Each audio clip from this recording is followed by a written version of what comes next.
ষষ্ঠ শ্রেণীর গণিত পঞ্চম অধ্যায় ঐকিক নিয়ম, শতকরা ও অনুপাত এ অধ্যায়ে আজকে আমরা 13 নম্বর থেকে এমসিকিউ গুলো সমাধান করব। এর পূর্বে কিন্তু তোমাদের 12 নম্বর পর্যন্ত দেখানো হয়েছে বিশ্লেষণ করে কিভাবে কি হয়, বাট এখন আমরা 13 নম্বর থেকে শুরু করব। এগুলো কিন্তু তোমাদের সম্পূর্ণটা গাইডে রয়েছে, সেটা আমরা কিন্তু অ্যানালাইসিস করছি যে কিভাবে এমসিকিউ অ্যান্সার গুলো বের করতে হয় সেটা। 13 নম্বর, একই পরিমাণ কাজ একজন লোকের যে সময় লাগে, তাহলে 3 জন লোকের ওই কাজ করতে সময়ের কি পরিবর্তন হবে? তার মানে সময় কম লাগবে। তাহলে অবশ্যই সময় কি লাগবে? কম লাগবে। একজন লোকের কাজ করতে যদি মন করে 5 দিন লাগে, তাহলে 3 জন লোকের অবশ্যই ওই কাজটা করতে আরে কি সময় কম লাগবে। তাহলে এটা আনসার হবে গ নাম্বার, সময় কম লাগবে। 14 নাম্বার, কাজের পরিমাণ ঠিক থাকলে লোক সংখ্যা কমালে, মন করো কাজ রয়েছে মন করো 5 দিনের, কথা বলি, মনে করো কাজ রয়েছে 5 দিনের, তাহলে লোক সংখ্যা যদি কমে যায়, মন করো 5 দিনে কাজ আছে কিন্তু কাজ করে 10 জন, তার ভিত্তি থেকে লোক কমে 4 জনে চলে আসলো, তাহলে কি ওই কাজ করতে সময়ের কি পরিবর্তন হবে? কারণ সময় অনেক বেশি লাগবে।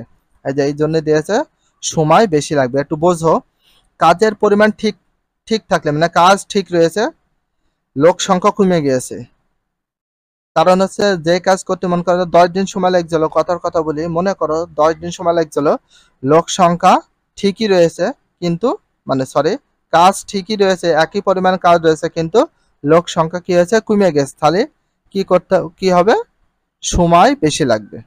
15 নাম্বার, একটি ছাত্রাবাসে 7 জন ছাত্রের 5 দিনে খাবার আছে। তাহলে দেখো, একটি ছাত্রাবাসে 5 জন ছাত্রের 5 দিনে খাবার আছে, ওই পরিমাণ খাবার একজন ছাত্রের কতদিন চলবে? তাহলে ওই পরিমাণ খাবার একজন ছাত্রের কতদিন চলবে? একটা জিনিস ভাবো, 7 জন ছাত্রের খাবার আছে 5 দিনে, 60 জনে মন করে যে খাবারটা খাইয়ে ফেলবে মাত্র 5 দিনের ভিতরে খাইয়ে ফেলবে, তাহলে একজন এর ভিতরে যদি একজনের হয় সেক্ষেত্রে কি লাগবে বলে দিন? তাহলে অনেক দিন ধরে চালাতে পারবে, অনেক দিন ধরে চলবে। তো এই নিয়মটা হচ্ছে জনের সংখ্যা কমলে দিনের সংখ্যা বেড়ে যায়, কারণ এটা সম্পূর্ণ বিপরীত।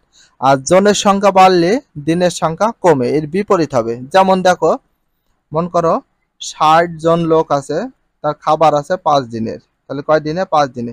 তাহলে এখানে কয় জনের কথা বলেছে? ওই পরিমাণ খাবার একজন, তাহলে এখানে দেবো একজনের খাবার, তাহলে 60 জনের খাবার 5 দিন চলছে, তাহলে একজনের খাবার হলে বেশি দিন চলবে। এই ক্ষেত্রে, এইটার ক্ষেত্রে আমাদের কি যে ঐকিক নিয়ম আছে, এইটার ক্ষেত্রে আমাদের জনের সংখ্যা কমলে দিনের সংখ্যা বাড়বে, আর জনের সংখ্যা বাড়লে দিনের সংখ্যা কমবে, এটা সম্পূর্ণ বিপরীত। তাহলে এই 5 গুণ কত হবে? 60 হবে। তাহলে 60, এই 60-এর সাথে যদি আমরা গুণ করে দিই 5, তাহলে কত হয়? শূন্য। 5 5 আর 6 গুণ করলে 5 ছক 30, আর একটা শূন্য, কত হয়? 300। তার মানে অ্যান্সার হবে গ নম্বর। আশা করি বুঝতে পেরেছো। এবার আমরা দেখব 16 নম্বর, একটি পরিবারে 7 জন লোকের 30 দিনে খাবার মজুদ আছে, ওই পরিমাণ খাবার 15 জন লোকের কতদিন চলবে? তোমার একটা নিয়ম শিখাইছে যে এখানে 7 জন আছে আর 30 দিন আছে, আর এখানে 15 জন। তো এই অঙ্কগুলো তোমাদের একটা বিষয় বলি, মানে অ্যান্সার বের করা খুব সহজ একটা টেকনিক, সূত্র আছে। প্রথমে কি দেবো আমরা? জন। তোমাদের সবসময় বলি প্রথমে জন দিবা, তারপর গুণ দিবা, আবার দিন, ইকুয়াল দিবা, আবার জন দিবা, দিলাম জন, তার সাথে দিবা দিন, দিন দিলাম। দেওয়ার পরে এবার মানগুলো বসাবো। তো মাঝখানে ইমপ্লাইজ থেকে এখানে আমরা অর বা অথবা দিতে পারি জন। তাহলে আমরা জন কত পাইছি? প্রথমে বলেছি ওই পরিমাণ খাবার 15 জন লোক কতদিন চলবে, দিন কতদিন চলবে সে দিন চাইছে, তার মানে এখানে আমাদের 15 জন। তো লাস্টের গুলো মান বসালে আগে ভালো হয়। তো জনের জায়গায় আমরা দিলাম 15, গুণ ছিল গুণ। তো দিনের, এখানে দেখো দিনের মানটাই তোমাদের বের করতে বলেছে, তার মানে দিনের মান নেই, এই জন্য দিন কি হবে? বসে যাবে। এবার এখানে জন, তো জন বলতে কয়জন? এখানে পাই 7 জন, তাহলে আমরা এখানে দিয়ে দিলাম 7 জন, গুণ ছিল গুণ। দিন কত ছিল? দিন ছিল 30 দিন, দিয়ে দিলাম 30 দিন। তোমাদের শর্ট নিয়ম দেখো, বেশি বড় করা লাগবে না। তাহলে এখানে দিন ছিল, দিন বসিয়ে দেব। এবার তোমরা সকলে জানো যে এখানে একটা জিনিস, যে এখানে যদি গুণ হিসাবে থাকে তাহলে সমান ওই সাইড যায় হয় কি ভাগ, তাহলে এখানে যা ছিল আমরা রেখে দিলাম, 7 গুণ 30, এর 15 এই সাইডে গুণ ছিল, এই সাইডে যে ভাগ হয়ে গেল। তাহলে 15 দিয়ে যদি 30 কে আমরা ভাগ করি তাহলে কত আসে 2, 15 ওখানে 30। এবার 2 দিয়ে 7 সাথে গুণ হিসাবে রয়েছে, গুণ করে 7 দুগুণে কত 14, তার মানে কত দিন চলবে এখানে আমাদের চলবে কিন্তু 14 দিন। কয়দিন? 14 দিন চলবে। তাহলে এবার দেখো, তাহলে এখানে 14 দিন আছে, এই যে 14 দিন। তাহলে বুঝতে পেরেছো, এটাও সেম কোয়ালিটি সেম সিস্টেমে করব। তাহলে এটা 17 নাম্বার। দেখো, একটি দুর্গে 100 জন সৈন্যের 20 দিনের খাবার মজুদ আছে। তাহলে 200 জন সৈন্যর ওই খাবার কতদিন চলবে এটা। তাহলে এটা হচ্ছে তোমাদের সহজ টেকনিকের একটা ফর্মুলা তৈরি করা হয়েছে। এখানে দেখো, তাহলে জন আছে কত 200 জন। তাহলে আমরা এখানে কত দিতে পারি, জন 200 জন দিয়ে দিলাম। 200 জন গুণ ছিল গুণ, দিন ছিল দিন, কারণ এই জায়গায় দিনের কোনো মান দেয়া নেই। তো কিভাবে বুঝলাম, এই যে দেখো জন ছিল জন, আর কতদিন চলবে সেটা। এবার আমরা প্রথম লাইনে দেখে পুলিশ মানে দাড়ি রাখ পর্যন্ত 100 জন। তাহলে এখানে আমরা কত দেবো, জনের জায়গায় দিলাম 100, গুণ ছিল গুণ। এবার দিন আছে, দিনের জায়গায় আমরা কত দেব, দিনের জায়গায় আমরা দেবো হচ্ছে এই যে 20 দিন। তাহলে এখানে আমরা মান বসিয়ে দিলাম 20 দিন।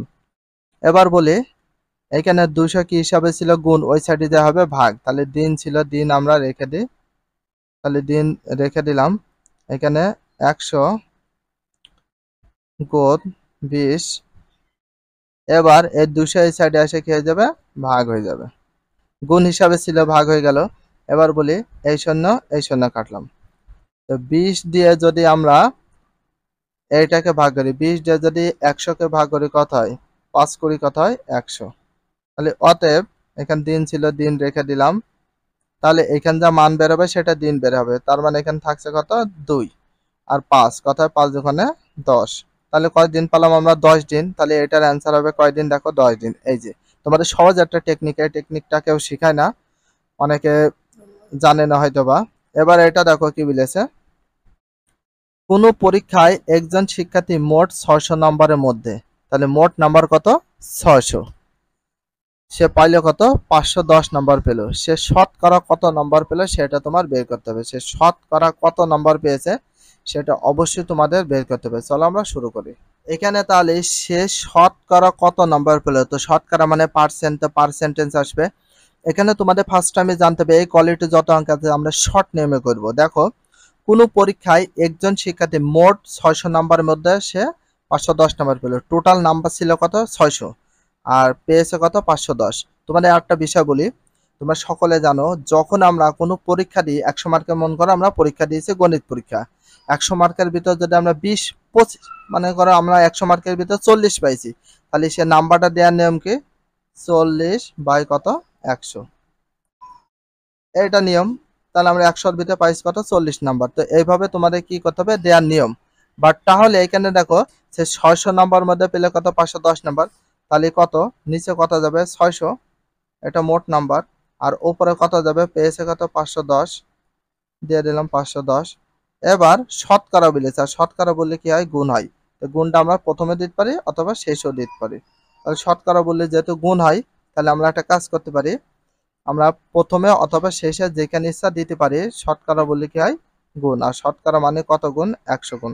তাহলে একটা জিনিস ভাবো, একটু বলি, এই 100 তো উপরে গুণ হয়ে যায়, এই শূন্য কাটলাম, এই শূন্য যদি কাটে আমাদের থাকছে কত 6, 6 দিয়ে 510-কে ভাগ করবে। তো 6 দিয়ে 510-কে ভাগ করলে কত আসে জানো, 85, 100% 85 হয়। তো তোমাদের একটু দেখে দিই, 6 দিয়ে আমরা কত 85-কে, সরি 510-কে ভাগ করে দেখায় যে আসলে 85 হয় কিনা। তাহলে 610 দিলাম। এবার একটু দেখে নাও, 6টা কত হয় 48, তাহলে 6টা আমাদের হয়ে গেল 48। তাহলে আমাদের এখানে ছিল, তাহলে দেখো 91-তে 48 বাদ দিলে কত হয় 3, তাহলে শূন্য ছিল শূন্য, তাহলে কত হয় 5 ছক কত হয় 30, দেখো 5 ছক 30। তাহলে পেয়ে গেলাম কত আমরা এখানে 85। তাহলে 85 কিভাবে পেলাম বুঝতে পারলে এটা খ নাম্বার অ্যান্সার। 19 নাম্বার দেখো, চিত্রটি শতকরা কত অংশ রং করা। তাহলে চিত্রতে আমাদের মোট কত অংশ রয়েছে সেটা তোমাদের কিন্তু ফার্স্ট টাইমে জানতে হবে।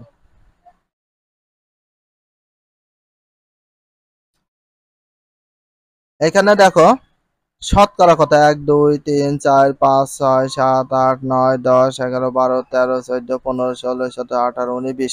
টোটাল এখানে আমাদের কিন্তু খোপ আছে কত? 20টা। তার 20টার ভিতরে রং করা আছে কয়টা? 5টা। একটা দুইটা তিনটা চারটা 5টা রং করা আছে। তার মানে এখানে আমরা দেব কত বলে দিন? 20। প্রথমে দেব 20, তাহলে 20টার ভিতরে কয়টা রং করা আছে? 5টা। তা শতকরা বলেছে, শতকরা বললে আমরা কত গুণ করতে পারি? 100।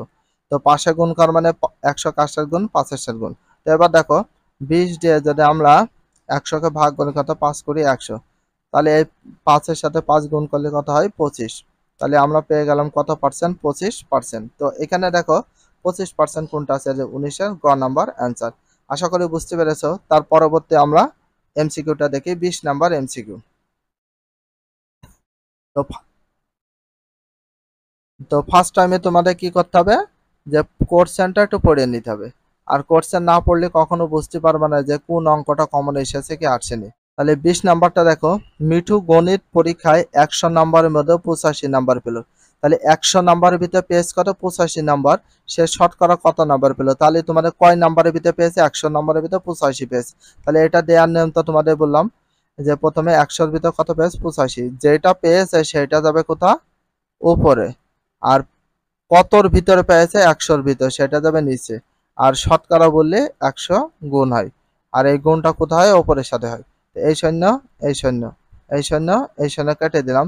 তাহলে এখানে আমাদের তাহলে কত পার্সেন্ট নাম্বার পেয়েছে? 85%। এই যে দেখো 20-এর ঘ নাম্বার উত্তর।